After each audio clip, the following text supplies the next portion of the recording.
It's going to make things quite difficult. And we're live. I'm going to send it over to weather. Skylar's just going to talk now. And then you're going to be like, I got nothing. I got no monitors. I got stuff. You got stuff. All right. I got stuff. Take it away, Skylar. Yes. I got stuff. These are from this morning. Nicole said she was printing them, so should be okay.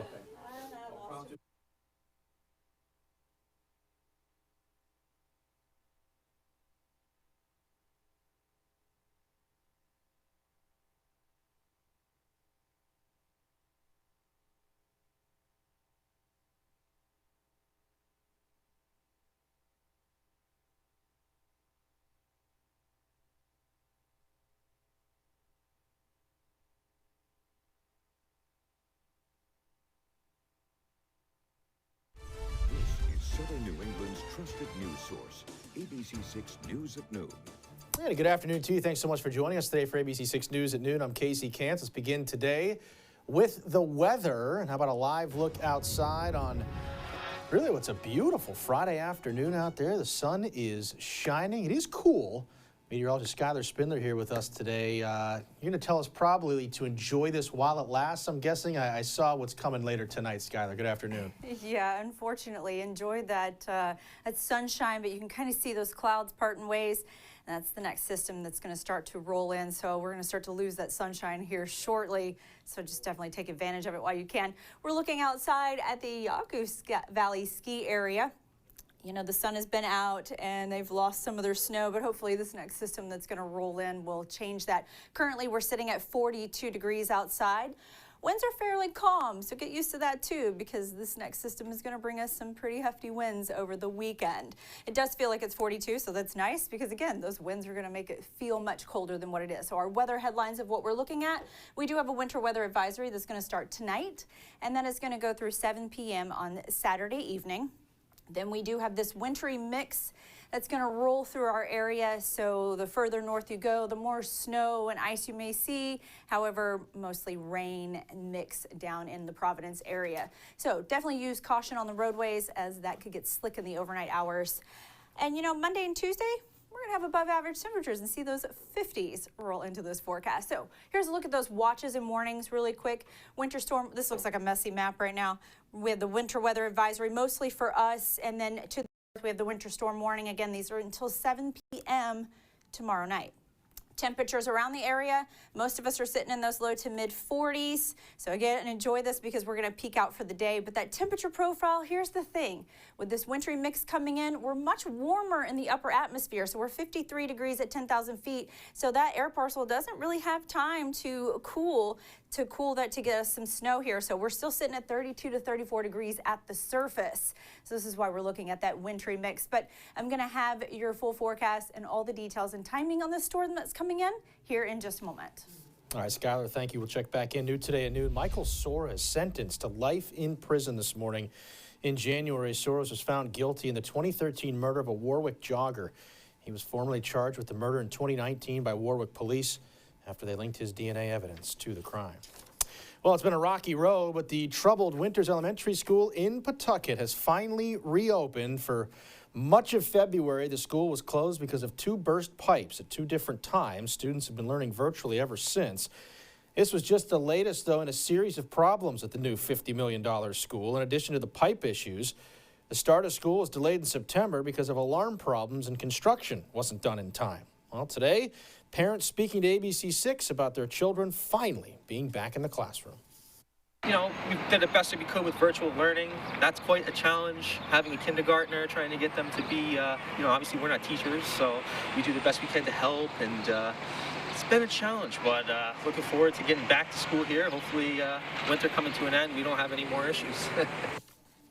Well, 23 classrooms were damaged when that first pipe burst. Then as the kids were set to return, a second burst last weekend impacting 3 classrooms. At this point, 2 classrooms are still off limits to students, but parents, again, as we talked to them this morning, are hopeful for the future. Some local stories making headlines this Friday. A middle school teacher in Providence now facing child molestation charges. According to police, 51-year-old Joseph Tano is charged with 2 counts of child molestation.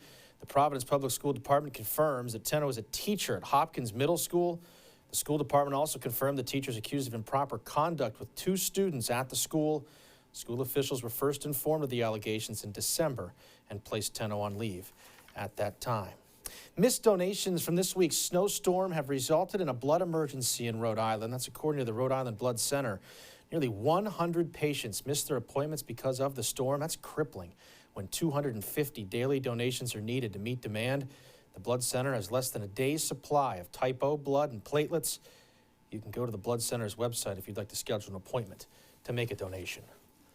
To national headlines now. 4th generation, now former attorney Alec Murdaugh has been found guilty of murdering his wife and youngest son. The closely watched trial documenting the unraveling of a once powerful lawyer with tales of alleged fraud, addiction, and greed. ABC's Em Nguyen has more today. The once powerful former attorney in South Carolina's Lowcountry, Alec Murdaugh, now a convicted killer. I'm innocent. I would never hurt my wife, Maggie, and I would never hurt my son, Pawpaw. Today, Judge Clifton Newman sentencing the 54-year-old for the murders of his wife, Maggie, and youngest son, Paul. Murder of your wife, Maggie Murdaugh. I sentence you for the term of the rest of your natural life. For the murder of Paul Murdaugh, I sentence you to prison for murdering him for the rest of your natural life. After 6 weeks and 75 witnesses, the jury took less than 3 hours to come back with a guilty verdict. Guilty, guilty, guilty. Murdaugh appearing emotionless as he was convicted of all 4 counts, including possessing a weapon during a violent crime. His eldest son, Buster, putting his head in his hands. We will have a just result for Maggie and Paul, who, again, we cannot forget in all of this case as long as it's going on. One of the 12 jurors, Craig Moyer, revealing to ABC News the discussion in the room. Everybody was pretty much talking, and I don't know, about 45 minutes later, after all our deliberating, we figured it out. Moyer saying he was convinced by the video extracted from Paul's phone at the dog kennels, which investigators say was taken minutes before they were shot. Witnesses saying that was Alec Murdaugh's voice, and after denying being there for months, Murdaugh admitted on the stand he was there. There are other mysterious deaths linked to the Murdaugh family. In one of them, the state says of the housekeeper in 2018, that investigation has been reopened. Em Nguyen, ABC News, Walterboro. And still to come today on ABC6 News at noon, the latest out of Pennsylvania today as we are learning more about the man who allegedly got on a plane with an explosive device. And more of the popular Ford F-150 Lightning trucks will soon be back on the market. We'll tell you when. Production will start back up again, coming up.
Welcome back to ABC6 News at noon. 2 people now facing federal charges for taking bribes in exchange for giving passing scores on driving tests in Brockton.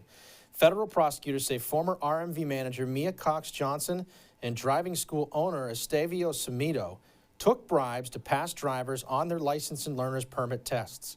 Prosecutors say in 2018, Cox Johnson accepted $1,000 in cash in exchange for giving a passing score to the individual's relative who had failed the passenger vehicle's learner's permit test 6 times when taking it in their native language. We need integrity in the system. The public needs to be able to rely on integrity in the system. So I'm glad swift action was taken. I think that many steps have already been taken, and certainly we're going to look, not just with respect to this agency, but any agency, to make sure that the public trust is upheld. Well, last year, 4 workers in Brockton were fired. The Baker administration ordering thousands of drivers to take or retake road tests.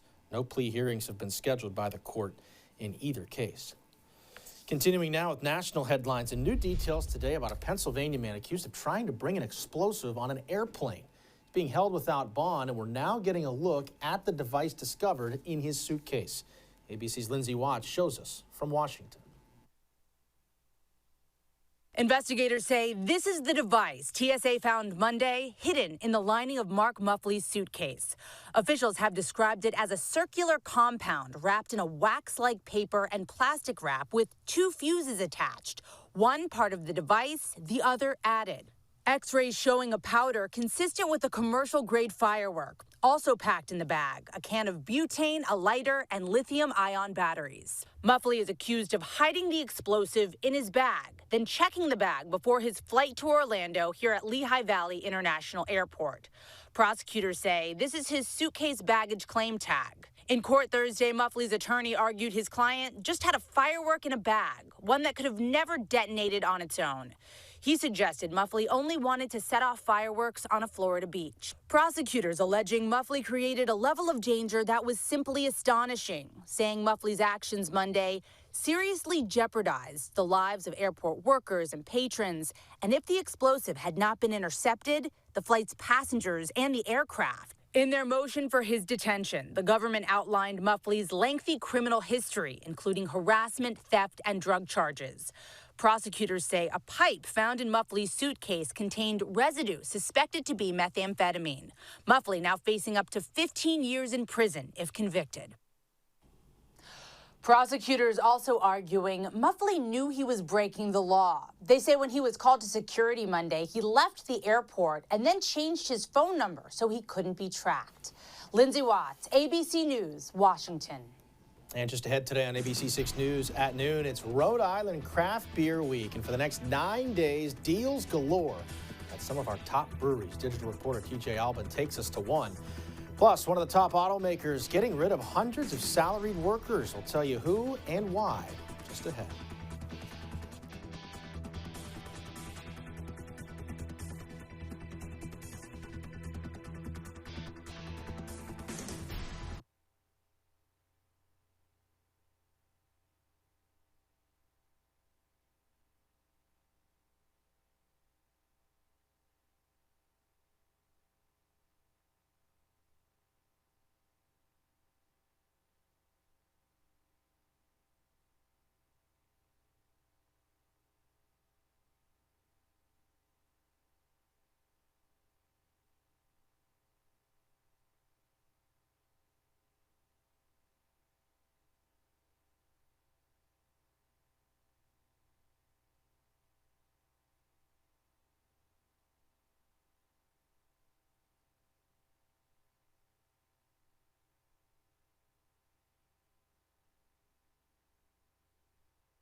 Back with some consumer news this afternoon. Ford is resuming production of its top-selling electric F-150 Lightning trucks.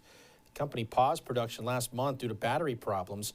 Ford says one of the trucks caught fire during pre-delivery inspections. A company spokesperson saying the battery issue was not a problem for any trucks out on the market. Ford has sold 18,000 Lightning pickups since the spring of 2022. Production now set to get back underway March 13th. Carmaker General Motors is reportedly ready to cut about 500 salaried employees. The company is looking to cut costs and is on the verge of rolling out several new models this year. GM employs about 81,000 salaried workers around the world. Pilots at Delta have approved a new contract that includes 34% pay raises over the course of 4 years. Negotiations between Delta's 15,000 pilots and the airline started back in 2019 and then went into federal mediation a year later before being paused for the pandemic. All right, let's send things over to meteorologist Skylar Spindler. Check that Friday forecast and beyond. Skylar, hello. All right, hello. Well, listen here, look at these temperatures. Enjoy them now. It's going to get a little bit cooler over the weekend. So we are sitting at about 42 degrees in Providence. Most of us around the area are in those low 40s, a few upper 30s here. But, you know, it's not bad with the sunshine out. Unfortunately, overnight, we do have a wintry mix that's going to be heading our way. So 7 o'clock tonight through 7 p.m. tomorrow. So here's a look at this. You can see we're mostly in this pink area. This is our rain snow line. So what's happening here is this is the very questionable area. The warm air from the ocean kind of moves up into the area, and that kind of breaks that snow chances. However, higher elevations, that's where you're going to see, you know, more snow accumulating. So as far as us around Providence, we'll get some flurries. We'll see something, but again, that rain snow line is just going to be shifting throughout the night. So here's a look at these watches and warnings that are in effect. Again, this is going to be until 7 p.m. tomorrow night. So it starts this evening, rolls until tomorrow night, Saturday night, 7 p.m. Looks like a pretty messy map. But again, most of us through the Providence area and just slightly north, we're just in the winter weather advisory. Higher elevations, well, that's where you're going to get, you know, a little bit more of that accumulation of snow.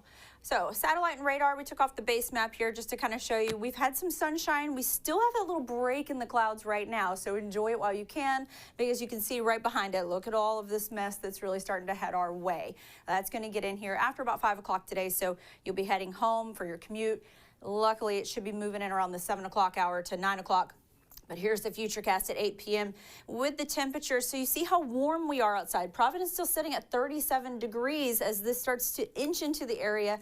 But like I said earlier, the atmosphere profile, the temperatures are just really warm. So you can see a lot of the rain down by Block Island, and you can kind of see this rain snow line setting up here. But 35 degrees in Newport, 34 in Providence at midnight. It's showing snow, but again, it's going to be questionable because at the surface, it's just too warm. But you know what, that doesn't mean that we can't see the flurries outside, especially if you head into northern, higher elevations. Most of the accumulation that's going to take place is going to be 90 and north. So as we get us through the morning hours, this is mostly going to push out and head off to the east.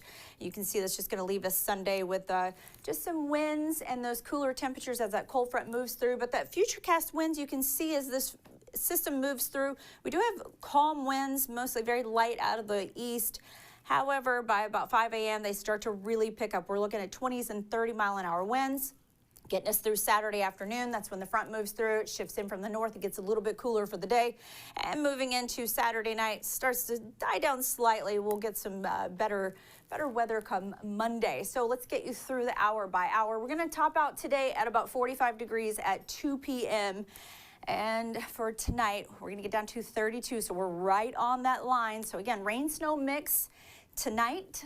Winds will stay out of the southeast. They're going to start to pick up 15 to 20 miles an hour in the overnight. But again, just keep in mind if you're going to be heading out and traveling, use caution. Tomorrow, highs, Providence looking at 38 degrees. But you see those 30s and 40s, so if we do get anything, nothing's going to stick. 7-day forecast. We are looking at 36 for that high tomorrow. Sunday, it's going to stay windy, 45, but Monday and Tuesday above average temperature, so we're looking at 50 degrees by Monday. Well, winter not done just yet. Skylar, thank you for that. Still to come today on ABC6 News at noon. Former Pats assistant Brian Flores' lawsuit against the NFL and 3 teams will proceed.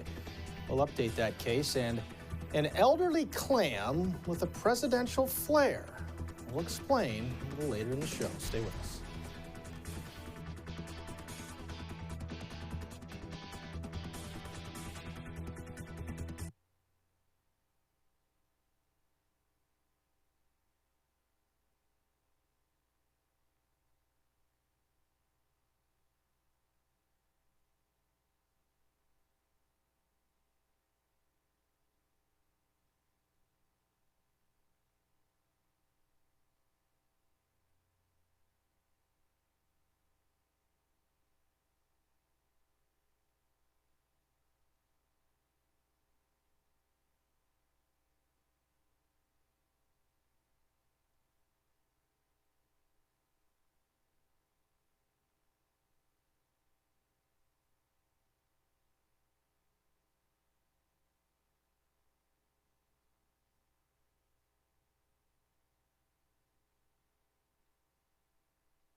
I was going to say, the story, you could still just Google the story. She could probably put a couple lines in there. We have the shot, the video of it.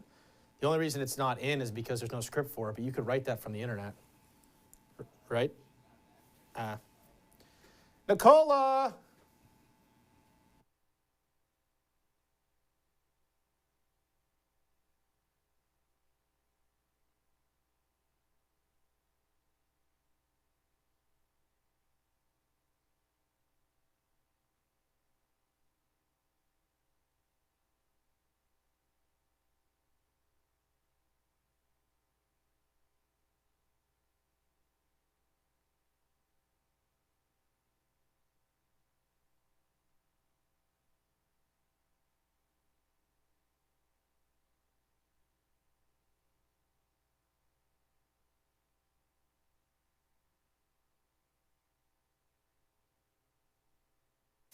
Welcome back. Rhode Island Craft Beer Week officially underway. Brewers are ready to celebrate. Digital reporter TJ Albin has that story on tap for us today. In the Ocean State, it's Craft Beer Week, so I decided to head over to East Greenwich and check out Line Cider Brewing Company, and I spoke with the assistant brewer, Kyle Toasty, about what this week offers to beer lovers and especially craft beer enthusiasts. So we use this week especially to try and do, different creative events. Last year was the inaugural year, so, people kind of getting their feet wet. Even us, we did like maybe a couple events, but this year we want to do something almost every single day. Food and beer goes perfect together. We're just trying to show a different side of us too, because everyone knows beers, and we try to utilize it to show our fun side as well, incorporating in a different way, because these aren't things that we get to do every time, and they take a lot of planning. So this week really focuses on creativity and uniqueness. A lot of breweries across the state, use this for the same platform. So tell us a little bit about Barrel Aged Battle Scar. It releases today, so what can people expect when they try this? So Battle Scar is one of our main flagship beers. It's an Irish red ale. It's very popular around this time in March. It's actually in support of AFM research, which is acute flaccid myelitis, which is inspired by the owner Jeremy's daughter, Scarlett, who battled this disease at a very young age, and thankfully she's doing very well now. So 10% of these proceeds from every sale go to research for this disease. This beer is it's one of our more proud beers, because not many people do Irish reds anymore. From East Greenwich, I'm TJ Albin, ABC6 Digital Media. Good stuff, TJ. Thank you for that. Some news from the NFL today. Former Patriots assistant coach Brian Flores' racial discrimination lawsuit against the NFL now headed to court. A federal judge ruling that Flores' lawsuit against the league and 3 teams can proceed to trial instead of going to arbitration. Those teams, the Texans, Giants, and Broncos. Flores accuses the NFL of discriminatory hiring practices. The next pretrial conference is set for March 24th. So to come today on ABC6 News at noon, meet a clam that was born the same day as Abraham Lincoln. Plus, Skylar's got one final look at that Friday forecast as we head into the weekend. Stay with us.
Love this. Meet Abraham Lincoln, born in 1809.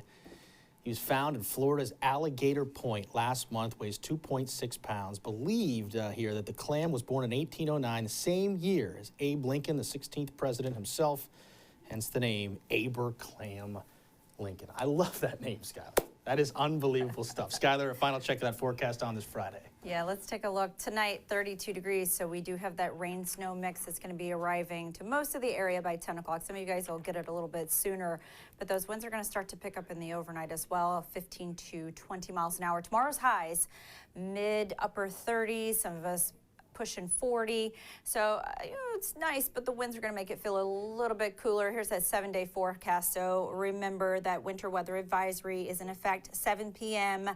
till tomorrow at 7 p.m. So just stay aware of the roads. Thank you, Skylar. Appreciate that. Thank you, folks, for watching today. The news continues 1 to 4. We'll see you then.